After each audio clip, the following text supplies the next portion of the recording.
विद्या भारती।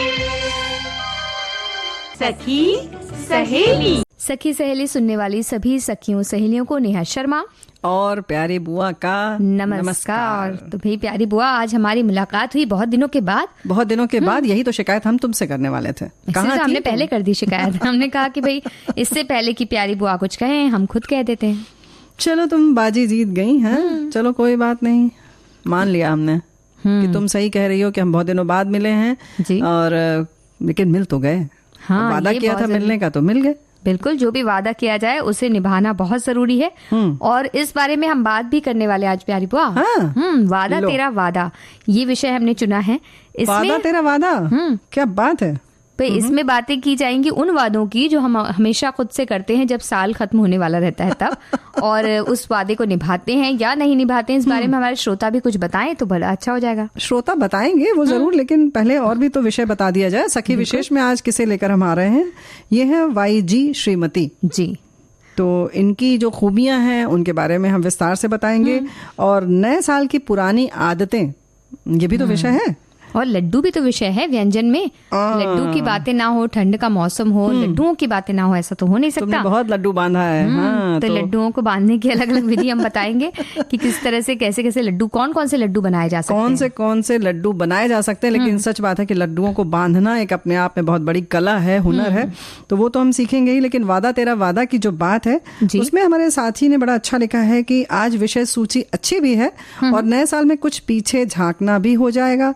मगर एक बात ही आज लिखता हूं, एक उम्र गुजर जाती है निभाने में, एक उम्र गुजर जाती है निभाने में, लिखने बैठो तो 2 अक्षर का वादा है। वाह, बहुत ही अच्छी बात इन्होंने कही। लेकिन नहीं, एक और बड़ी मजेदार बात है, वो वैसे तुम्हारे लायक है। बिल्कुल, तो हमें बता देते हैं नहीं, लेकिन तुम्हारी उम्र नहीं हुई है, लेकिन हम बता इसलिए देते हैं क्योंकि इन्होंने जो लिखा है वो उम्र के बारे में लिखा है। नए साल में कुछ नए संकल्प वगैरह करने की आवश्यकता नहीं है। अब ये वाली लाइन तुमने गांठ बांध ली ना, जेब में रख लिया। अब लेकिन आगे क्या लिख रही हैं ये, क्योंकि अब अपनी कोई बिगड़ने की उम्र रही नहीं और सुधरने की तो बिल्कुल भी नहीं। देखिए, हमारी तो फिर दोनों की उम्र है अभी, तो फिलहाल हमें तो वादे बनाने पड़ेंगे, संकल्प लेने भी पड़ेंगे। बिल्कुल लेने पड़ेंगे। तो बीते हुए लम्हे तो प्यारी बुआ अभी बीतने बाकी हैं थोड़े। एक दिन पूरा बाकी रहता है, सबको लगता है कि नया साल आ गया, नया साल है। 31 जनवरी तो कोई जीता ही नहीं। सबको लगता है कि 1 जनवरी आ जाए। 31 दिसंबर, 31 दिसंबर, हाँ, जनवरी कह दिया हमने भी। कोई बात नहीं। काफी मजबूत रिश्ता है वैसे 31 जनवरी, 31 दिसंबर का। 31 दिसंबर 1 जनवरी का भी बहुत मजबूत रिश्ता है। इस बारे में कुछ पंक्तियां भी हमारे साथियों ने लिखकर भेजी है। लेकिन जो वादा किया है, वादा तेरा वादा, उस पर वादा जो है वो कर लिया जाए कि बहुत सारे लोगों ने कुछ कुछ वादे किए होंगे और हर बार ऐसा तो नहीं कि ये 10 साल से वही वादा चल रहा है। वो ऐसा होता है कई बार। न्यू ईयर रिजोल्यूशन क्योंकि सेम ही बनाने पड़ते हैं ना, हम फॉलो ही नहीं करते, हम उसको पालन ही नहीं करते, तो उसका असर ही नहीं दिखता। तो साल के अंत तक आते हम सोचते हैं कि अरे पिछले दिसंबर में ये सारे वादे किए थे, इस साल तो नहीं हुआ, अगले साल करेंगे। तो उन्हें ही हम थोड़ा 2-4 चीजें बदल के उसे ही काम में लाते जाते हैं। कुछ नया नया नाम दे देते हैं कभी कभी कुछ, और फिर सोचते हैं कि नहीं इस बार इसकी अहमियत ज्यादा है, पिछली बार उतनी नहीं थी। पिछली बार वजन जो था वो केवल 2 ही किलो बढ़ा था, इस बार पूरे साल में 7 किलो बढ़ गया, तो इसलिए कम करना है, तो कम करना ही पड़ेगा। तो सुबह टहलना बहुत जरूरी है। वो टहलना जो होता है वो सिर्फ जनवरी की 15-16 तारीख तक होता है। उसके बाद फिर धीरे धीरे हम वापस अपनी आदतों में आ जाते हैं, पुरानी आदतों में, और वो छोड़ देते हैं। तो वादा किससे किया जाए, खुद से किया जाए या किसी और से किया जाए, किसके लिए किया जाए, ये सब बहुत महत्वपूर्ण है ना।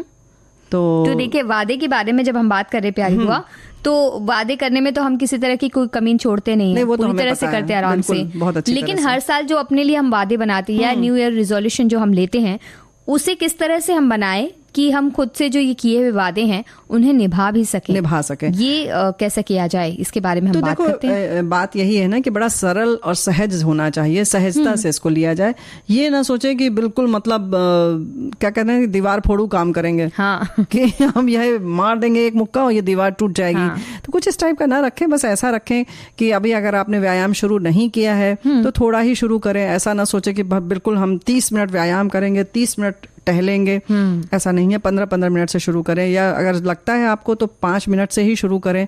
और ये भी ना करें कि हम 1 तारीख से ही करेंगे, क्योंकि भाई 31 दिसंबर को आपने देर तक पार्टी की होगी, मस्ती मारी होगी, 12 बजे तक तो कम से कम जगह ही होंगे ना एक दूसरे को शुभकामना देने के लिए।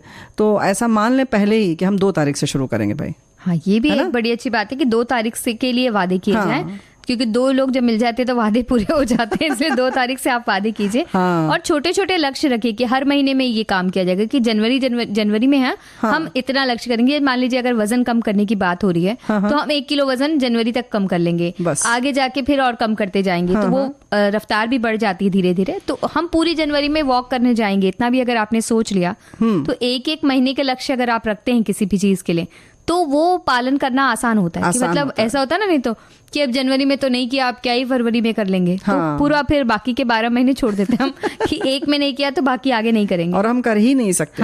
ऐसा भी मान लेते हैं। लेकिन कभी कभी जैसे तुमने कहा कि मान ले कि 1 जनवरी का जो महीना है उसमें थोड़ा हल्का रखेंगे, फिर धीरे धीरे बढ़ाएंगे, या काम और बढ़ा लेंगे। कुछ पुस्तक अगर आप लिख रहे हैं या पढ़ने की आपने सोची है तो आप सोच लें कि ठीक है हमने टहलना शुरू किया, उसके बाद अगर हम योग कक्षा अगर हमें ज्वाइन करनी है या उसमें जाना है, तैराकी शुरू करनी है, कुछ ऐसा करना है, तो हम उसको फरवरी से शुरू करेंगे या मार्च से शुरू करेंगे। ये रखें। ऐसा नहीं कि हम 3-4 चीजें एक साथ सोच लें कि बस सब ये सब हमको इस साल करना है तो सब जनवरी में ही शुरू करेंगे, है ना। और ये भी मानकर चले कि भाई जनवरी पर बड़ा प्रेशर रहता है, थक जाता है जनवरी। सभी लोग तो करते हैं उसी समय करने का ना शुरू।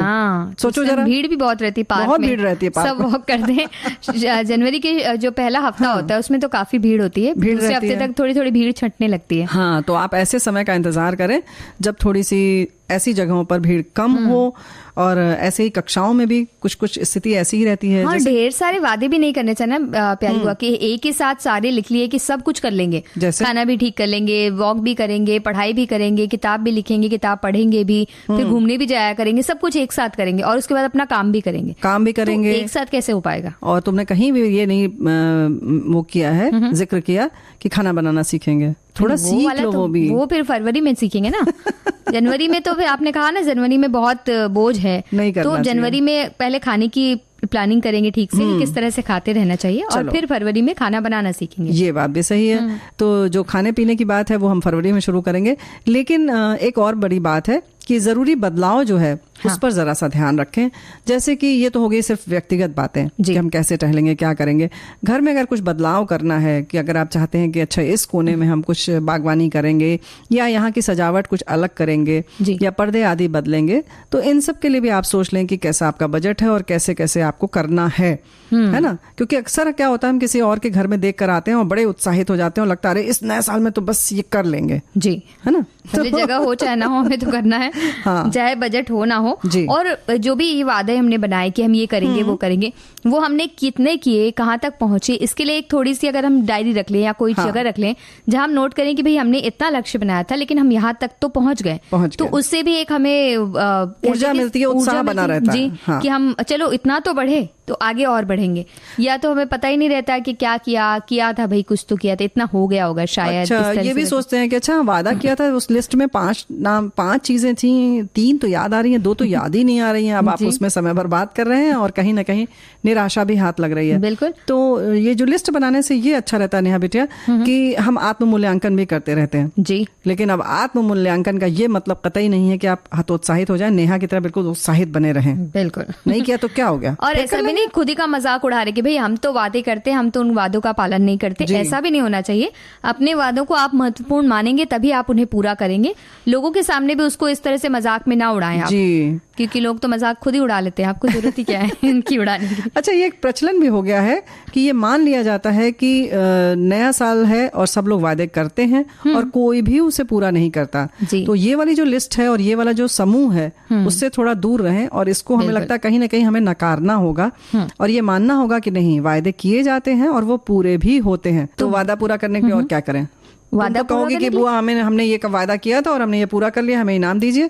तो हम तो देंगे, खुद को भी इनाम देना चाहिए ना। हाँ, तो अच्छा रहता यही तो हम कह रहे हैं कि भाई बुआ तो दे देंगी, चलो भाई प्यारी बुआ है दे देंगी, लेकिन खुद को कैसे दिया जाए।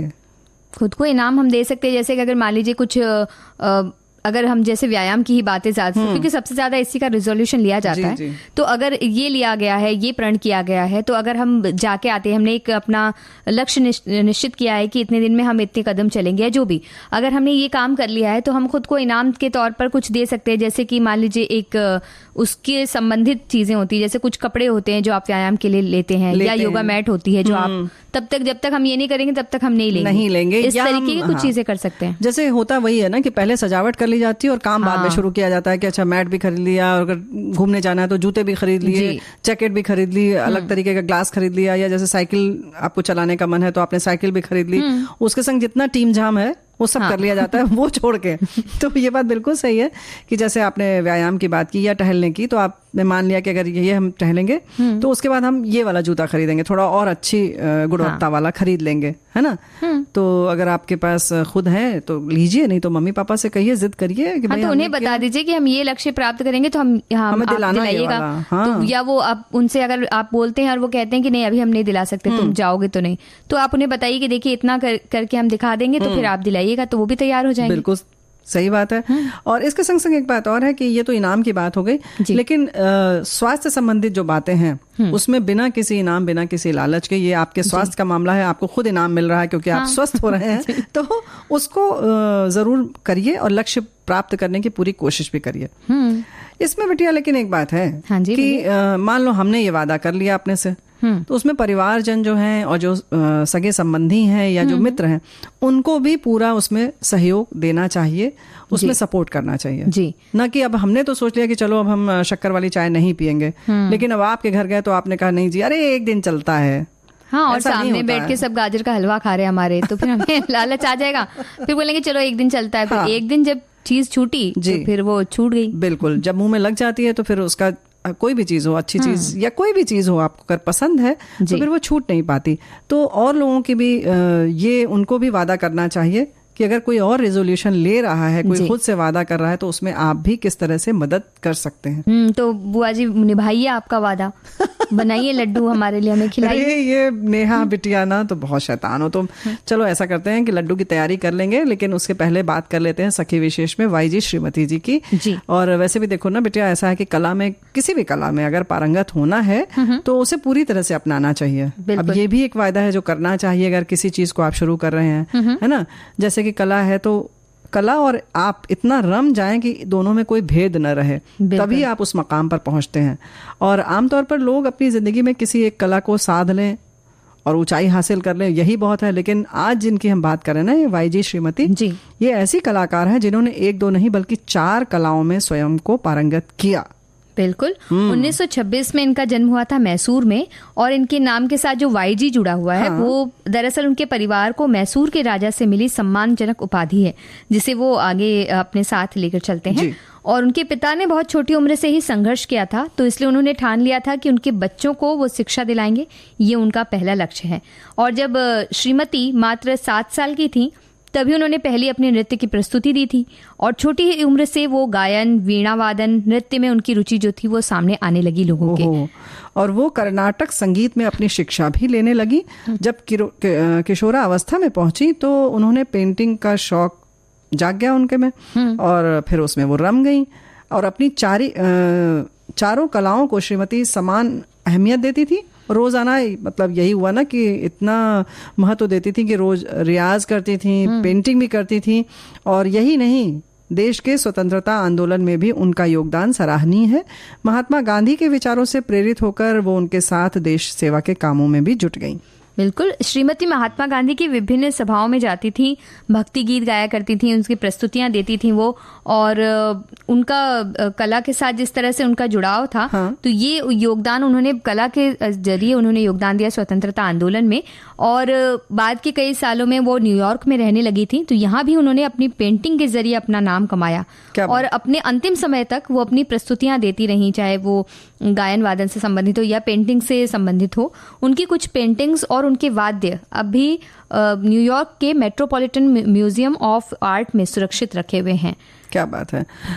लेकिन अगर हम बात करें कि इस मुकाम तक वो कैसे पहुंची, तो ये जान लीजिए कि छोटी सी उम्र से ही उन्हें जो है अपने भाई वाईजी डोरेस्वामी से इन कलाओं की शिक्षा मिली, और नृत्य शिक्षा का पूरा असर उनकी पेंटिंग में दिखाई देता है। श्रीमती जी की पेंटिंग में जिस तरह से मानव भाव और उनकी अभिव्यक्ति झलकती है वो बिल्कुल अनोखी है। खासतौर से जब वो किसी मनुष्य आकृति को किसी विशेष भाव में ढालती हैं तो उनके शरीर में किसी नृत्यांगना की तरह जो एक लचक होती है, एक लोच होता है, वो दिखाई देता है। और अगर उनके पेंटिंग के विषयों की हम बात करें तो उनके विषय उस समय जब वो पेंटिंग किया करती थी उस लिहाज से नए नहीं थे। उन्होंने पारंपरिक किरदारों का चुनाव अधिक किया। वो महाभारत, रामायण के किरदारों को उकेरना पसंद करती थी। उन्होंने अपनी इस पसंद को कभी भी बदलने का विचार नहीं किया, क्योंकि उनके बारे में कहा जाता है कि वो अपने मन के लिए या कहें कि स्वयं के लिए वो पेंटिंग बनाया करती थी। इसलिए उन्होंने अपने पसंदीदा विषयों को ही इसमें चुना। और जब उनके समय में इस क्षेत्र में भी विषयांतर हो रहा था, अलग अलग विषय में लोग जा रहे थे, तभी भी उन्होंने पौराणिक आधार पर ही काम किया और उसी तरह से उन्होंने पेंटिंग बनाई। क्या बात है। और उनकी पेंटिंग की सादगी तो थी ही, उसके साथ साथ उनका सधा हुआ हाथ और नृत्य संगीत का समायोजन उनकी पेंटिंग को एक अलग ही रूप देता था। उन्होंने अपने कई वाद्यों को लेकर भी पेंटिंग बनाई, वहीं अपनी कल्पनाशीलता से भी किसी तरह का उन्होंने कोई समझौता नहीं किया। उनकी बनाई देवी सरस्वती की एक पेंटिंग खासी चर्चित हुई थी। उसी तरह कमल हाथ में पकड़ी हुई लड़की की एक पेंटिंग, बैलगाड़ी में सवार परिवार का चित्र भी कला प्रेमियों के मन में बस गया। बिल्कुल। उनकी बनाई हुई पेंटिंग, एक जो परशुराम पेंटिंग उन्होंने बनाई, उसे भी काफ़ी प्रसिद्धि मिली।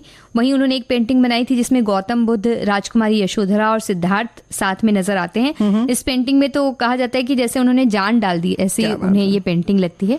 और उनकी पेंटिंग में अजंता की कला, जो जिस तरह से अजंता में बनी हुई है पेंटिंग्स, उसका पुट मिलता है, उसके पुट मिलता है और उनका अंदाज भी झलकता है। और उनकी कला जो है वो आध्यात्म और पुराणों से ज्यादा जुड़ी रही। एक संपन्न परिवार की थी, इसलिए पेंटिंग में जो भी जरूरी साधन होते हैं वो सब उन्हें उपलब्ध थे।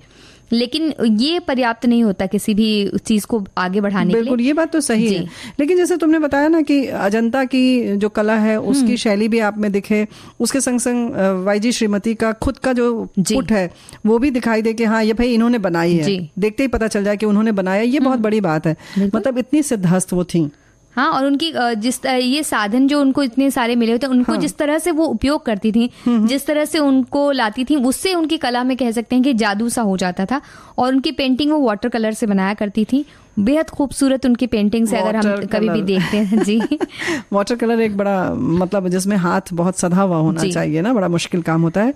उनकी पेंटिंग्स में जिन्हें सबसे ज्यादा याद किया जाता है उनमें शामिल है उनकी बनाई महाकाली की पेंटिंग, भागवत गीता सीरीज की 15 पेंटिंग्स। उनका काम राग, नृत्य, मुद्राओं और पौराणिक कथाओं पर आधारित था। 26 साल की उम्र में उन्होंने अपनी पहली कला प्रदर्शनी मद्रास म्यूजियम में लगाई थी।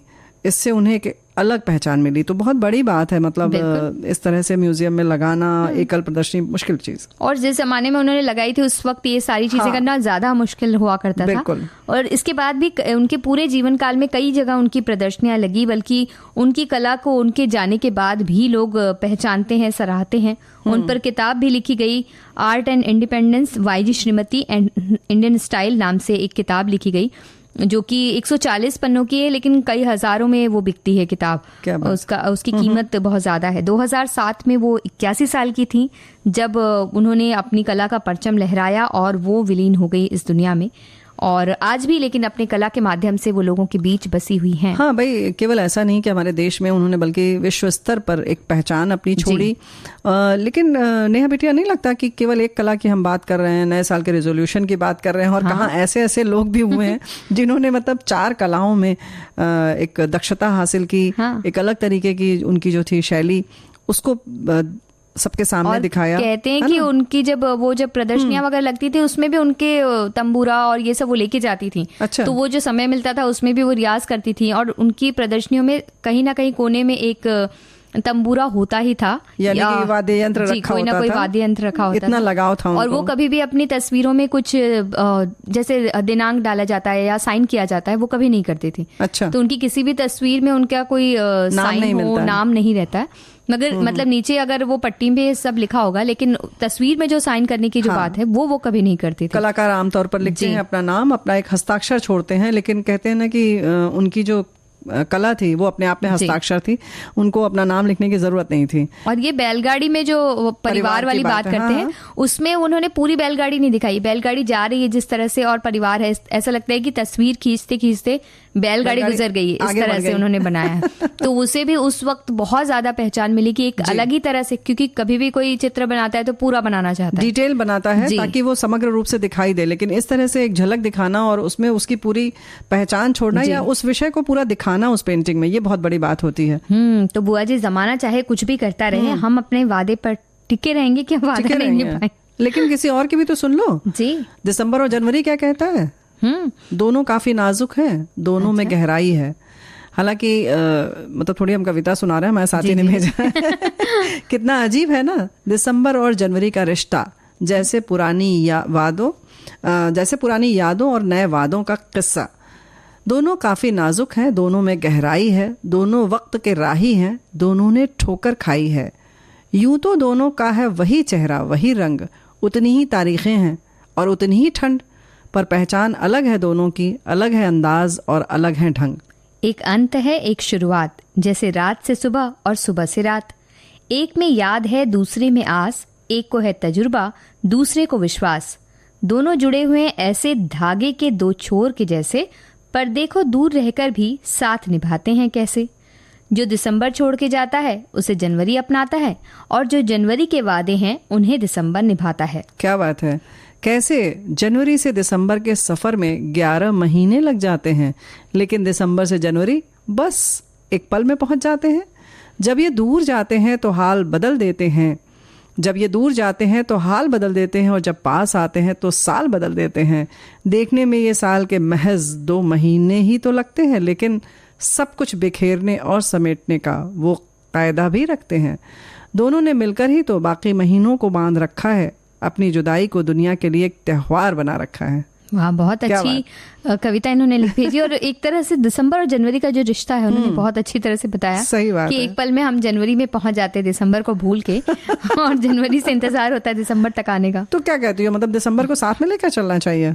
दिसंबर तो साथ में ही आ जाता है ना, अगले साल का दिसंबर तो साथ ही आ जाता है, बस उस तक पहुंचने के लिए फिर एक लंबी यात्रा तय करनी पड़ती है, और हम पहुंच ही जाते हैं। बिल्कुल। वैसे हमारे एक साथी ने कहा है कि संडे से करूंगा, 1 तारीख से करूंगा, नए साल से करूंगा। फिटनेस प्रोग्राम शुरू करने के लिए तीनों मुहूर्त एक ही दिन आ रहे हैं, अब बहाना नहीं चलेगा। ओहो, ये वैसे नेहा बिटिया तुम्हारे लिए है। बहाने तुम बहुत मारती हो, बस समझ लो कि इस बार मंडे कर सकते हैं, 2 तारीख कर सकते हैं, है ना? हाँ लेकिन शुरू करना, जिस तारीख को भी कहना वो शुरू करना। बहाना बनाने वालों को बहाना बनाने का भी बहाना चाहिए होता है। बहाना बनाने का भी बहाना चाहिए। तो कई चीजें हैं। वैसे हमारे साथी लिख रहे हैं कि नए साल की पुरानी यादें, कुछ समझ नहीं पाया हूँ। वादा तेरा वादा के लिए अर्ज किया है कि वादे अक्सर टूट जाते हैं मगर कोशिशें कामयाब हो जाती हैं। वादा रहा कि नए साल में रोज विविध भारती सुनते रहेंगे और ज्ञान की बातें सुनते रहेंगे, क्योंकि आप हमारे लिए जीवन रेखा लाइफलाइन हो। सुबह 6 बजे से 9 बजे तक रेडियो की बातें सुनकर बढ़िया वक्त गुजर जाता है। धन्यवाद, आभार, विविध भारती अमर रहे। भाई, इन्होंने नए साल की पुरानी यादें क्या होती, नहीं पुरानी आदतें क्या है, इन्होंने नहीं समझा। तो पुरानी आदतों के बारे में हमारे साथी समझ गए। वो कह रहे मैं और मेरे जैसे सभी लोग नए साल आने के बाद बहुत कुछ नया या पुरानी आदतों को छोड़ना चाहते हैं, लेकिन छोड़ नहीं पाते हैं। बहुत सारी चीजें छोड़ना चाहते हैं लेकिन छोड़ते नहीं है। रोज सुबह उठकर व्यायाम करना चाहते हैं लेकिन करते नहीं है। और तो ऐसे ही कुछ व्यसन हैं जो बुरे हैं, उनको छोड़ना चाहते हैं, वो छोड़ नहीं पाते। लेकिन ये विविध भारती जो है ना, ये अच्छा व्यसन है, इसको आप कायम रखिए।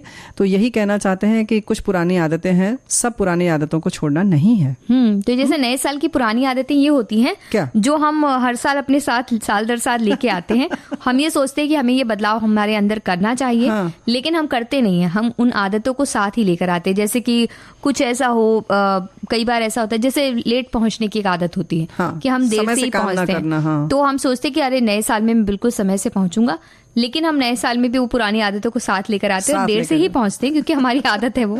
तो हम उस आदत को बदलते नहीं है। तो ये जो लेट लतीफी की आदत है वो कहीं ना कहीं जो है वो आलस से इसके पीछे है। तो उसके पहले आलस से छोड़ने की बात करा जाए अगर, तो शायद ये भी बन जाएगा काम इस पर भी, ना। और वैसी कई ऐसी आदतें भी होती हैं जो कई बार हम कहते हैं कि हमें बदलना चाहिए। जैसे व्यसन की बात हो रही थी कि किसी व्यसन को छोड़ने के लिए बहुत से लोग हमें कहते हैं, या नकारात्मक इंसानों से जो हम दोस्ती कर लेते हैं, या नकारात्मक विचारों का साथ पाल लेते हैं और उन्हें लेकर ही चलते हैं कि नहीं, इसने तो हमारे बारे में यही कहा होगा, इसने यही किया होगा। हम पहले से जो सोच कर चलते हैं, या हम जो काम कर रहे हैं वो बड़ा गड़बड़ है, हमें इससे सफलता नहीं मिलेगी, और हमारी सोच बड़ी खराब है और बड़े हम गड़बड़ हैं, या हम गलत बोल देते हैं गलत जगह पर जी, ये सब चीजें हैं। या हम ये सोच लेते हैं कि अगर हम ये करेंगे तो ये होगा और बिगड़ ही जाएगा, अगर हम आज जाएंगे तो वहां पर हमें डांट सुननी ही पड़ेगी। तो पहले से सब चीजें सोच लेते हैं। या जैसे कि अक्सर होता है कि हम चाय जैसे ही बना कर लाते हैं और मेहमानों के सामने पहले ही कह देते हैं चाय अच्छी नहीं बनी है। अरे भाई उन्हें बताने दीजिए। तो पहले ही जो हम अपनी खुद की बुराई जो करना होता है, या खुद के बारे में नकारात्मक कहना, या किसी भी काम को करते हुए नकारात्मक सोचना, ये आदत भी हम हमेशा लेके जाते हैं। हर नए साल में हम इसके साथ प्रवेश करते हैं। तो ये कोशिश कीजिए कि इस साल आप उन चीजों के साथ प्रवेश ना करें, या थोड़ा कम लेकर जाएं अपने साथ, थोड़ी सी छोड़ दें। हाँ, और ये तो बिल्कुल अपने हाथ में है। हाँ, है ना, ये तो छोड़ सकते हैं, बिल्कुल छोड़ सकते हैं, आसानी से छोड़ सकते हैं। ऐसे ही काम से जी चुराने वाली जो आदत है उसे भी आप छोड़ सकते हैं, उसको भी आप कई साल से लेकर आगे आ रहे हैं। और उसी तरह से सामंजस्य बैठाना जो है ये बड़ा जरूरी है। हाँ, और जैसे काम में, निजी जीवन में, या जब हम कोई भी व्यवसाय कर रहे हैं, नौकरी कर रहे हैं, या हमारा कोई व्यापार है उसमें, और घर में, यानी कि घर में हम कैसे रहें और बाहर कैसे रहें, इसमें सामंजस्य रहे कि दोनों जगह हम सफल हो सकें। हाँ। कोई जो होता है घर में बहुत सफल होता है, बाहर नहीं हो पाता, या बाहर बहुत सफल है, बहुत पैसे कमा रहे हैं, लेकिन घर में सफल नहीं है, तो उसमें सामंजस्य कैसे बैठाया जाए। जी, एक निश्चित समय, जैसे आप कई बार ऐसा होता है कि काम में इतना लगे हैं कि आप घर में समय ही नहीं दे पा रहे हैं, और कई बार ऐसा होता है कि घर में ही आप ऐसे घुसे हुए हैं कि आप बाहर ही नहीं निकले, किसी से मिल नहीं रहे। तो एक बीच का अगर रहे मामला, तो आपको भी बहुत अच्छा लगेगा, क्योंकि आप सिर्फ काम करते हैं, तो आप घर में लड्डू नहीं बांध पाएंगे। हाँ, लड्डू नहीं बांध पाएंगे, लड्डू का स्वाद नहीं ले पाएंगे हड़बड़ी में, जल्दी खा लेंगे, यही तो हम तो स्वाद नहीं। कभी मुरमुरे के जो लड्डू होते हैं, जो लाई के लड्डू भी कहा जाता है, उनके एक एक दाने का अगर आपने स्वाद नहीं लिया तो फिर कोई मतलब नहीं है। तो ये आपको आगे जान के सोचना पड़ेगा, इसके सोचना पड़ेगा। नहीं, आगे जाके ना सोचिए, आप इस बार सोच लीजिए कि भाई आपको लड्डू बांधने का, लड्डू खाने का पूरा समय मिलना चाहिए। और इसके संग संग अगर आप जहाँ जा रहे हैं ना काम करने, ऐसा नहीं कि लड्डू वहां पे भी खाने लग गए, घर से आराम से लड्डू खा के जाइए लंच के लिए। जी, लंच पर लेके जाइए, लेकिन जिस समय काम करिए उस समय लड्डू के बारे में बिल्कुल ना सोचिए।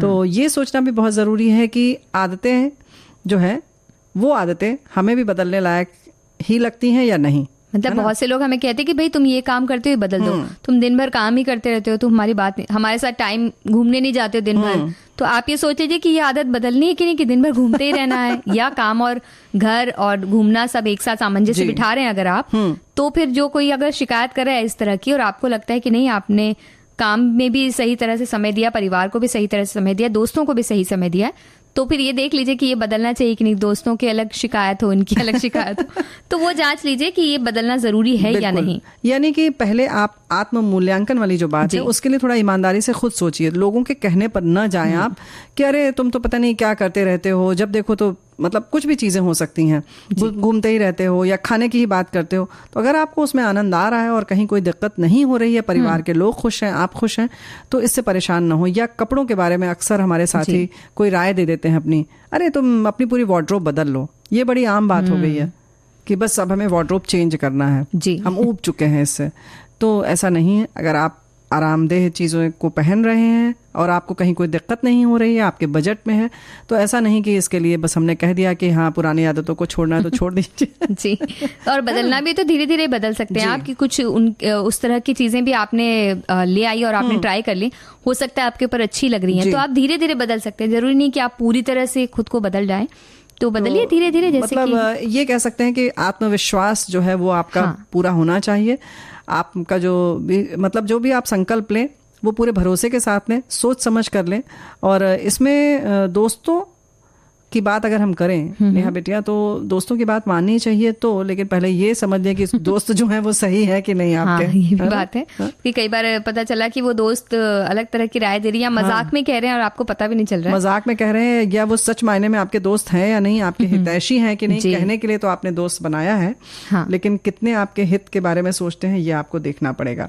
और इस मामले में हम लोग बस बता सकते हैं, मदद कुछ नहीं कर सकते। हाँ, और कुछ पुरानी आदतें तो साथ जाती हैं बुआ जी। जैसे जैसे कि बहुत सारी ऐसी चीजें अचानक से थोड़ी बदल जाएंगे ना। हाँ, चाहे एक तारीख आए, चाहे रविवार आए, चाहे कुछ भी आए, धीरे धीरे बदलेंगे, धीरे धीरे। चलो तो ठीक है, धीरे धीरे बदलते हैं। तो सोचिए बुआ जी, ऐसे हमारी जो आदतें हैं जिन्हें हमें छोड़ना चाहिए, वो हमारे लिए ऐसा गाती हैं कि तुम जहाँ जहाँ चलोगे मेरा साया साथ होगा।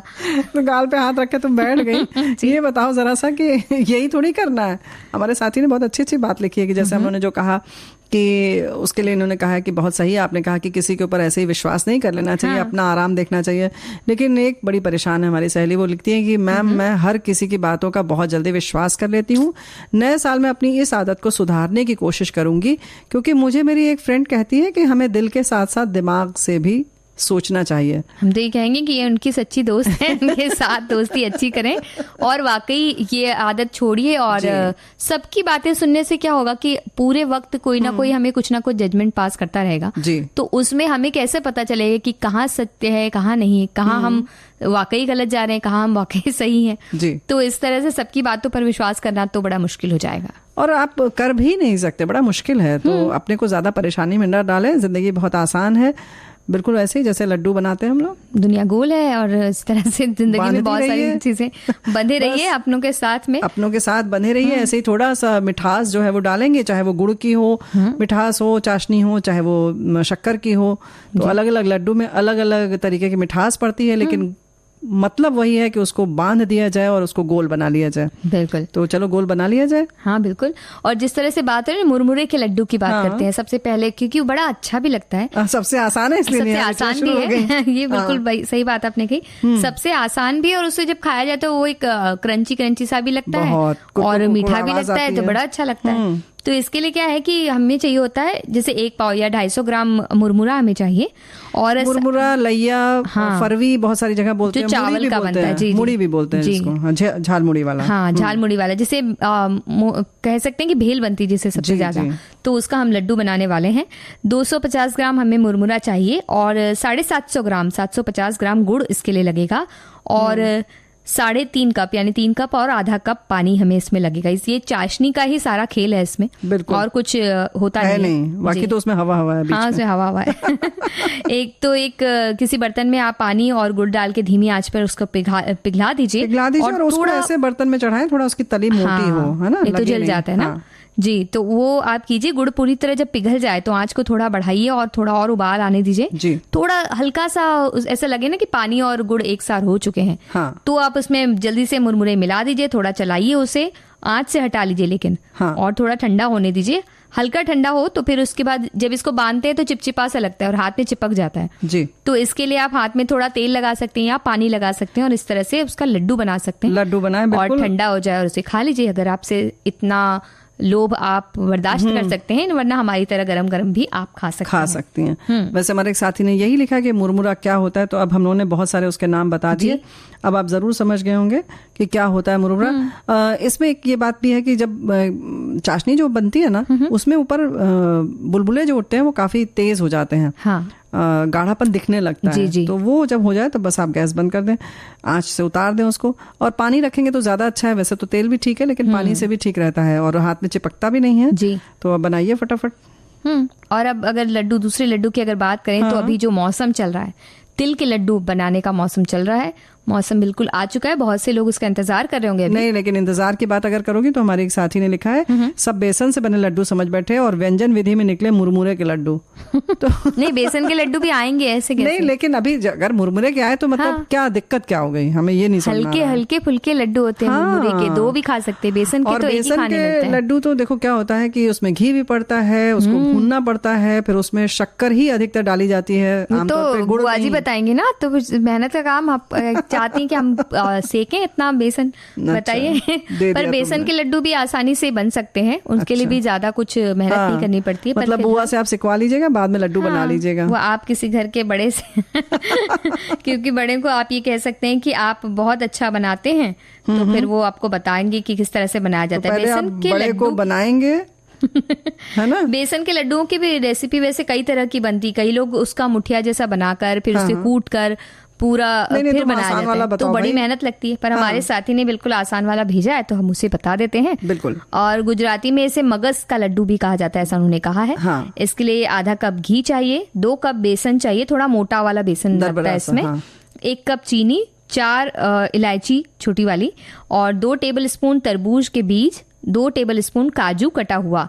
अब इसमें सबसे पहले तो एक बड़ी कढ़ाई में आपको आधा कप घी गरम करना है और 2 कप आपको बेसन डाल देना, यानी पूरा घी गरम करके पूरा बेसन डाल दीजिए और बेसन अच्छी तरह से घी के साथ मिल जाए इतनी देर तब आपको उसको धीमी धीमी आंच पर भुनना है।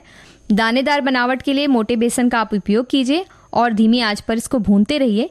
और मिश्रण अगर सूख जाता है, आपको ऐसा लगता है कि घी की और कमी है इसमें, तो आप घी थोड़ा और भी डाल सकते हैं इसमें, और जितना आप खाते हैं उस हिसाब से। या कम घी में करेंगे तो बहुत धीमी आंच में काफी देर तक आपको सेकना पड़ेगा। और घी अगर ज्यादा डालेंगे तो जल्दी सिक जाएगा। तो इस तरह से धीमी आंच पर आप भुनिए इसे। 20 मिनट के करीब लगता है। बेसन जब घी थोड़ा छोड़ने लगता है साइड में, तब तक आपको बेसन को भुनना है। सुनहरा, भूरा और दानेदार हो जाते हैं, कहते हैं बादामी रंग आ जाती है जब, तो चीजें सिक गई हैं।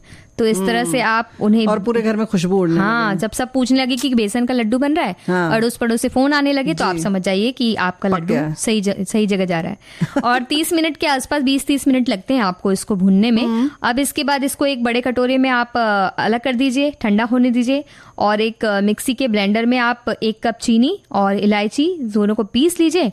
और जब ये ठंडा होने लगे तो पिसी हुई चीनी को आप इसमें डाल दीजिए और ये सब मिक्स हो जाएगा, मिल जाएगा अच्छे से, क्योंकि उसमें घी है और थोड़ा गर्म है, तो साथ में चीनी उसमें डालने से आपका मिल जाएगा। सारे मिश्रण को मिला लीजिए और उसके बाद में चीनी थोड़ी पिघल जाएगी। साथ में आप इसे गेंद के आकार के छोटे छोटे लड्डू बना सकते हैं। गेंद के आकार के, छोटी गेंद के आकार के, छोटी वाली। ये तुमने बहुत अच्छा कहा। किसी को बड़े खाने हो तो बड़ी भी खा सकते हैं वो। फिर तो आप ऐसे पूरा सीधा मुठिया ही खा लीजिए।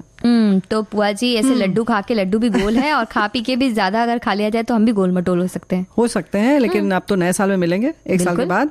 तो इस साल के लिए तो ये आखिरी सखी सहेली था। अब नए साल में आपसे मिलेंगे तो नए साल की ढेर सारी शुभकामनाएं दे देते हैं, क्योंकि हमारे साथी दे रहे हैं और सभी दे रहे हैं, हैप्पी न्यू ईयर कह रहे हैं।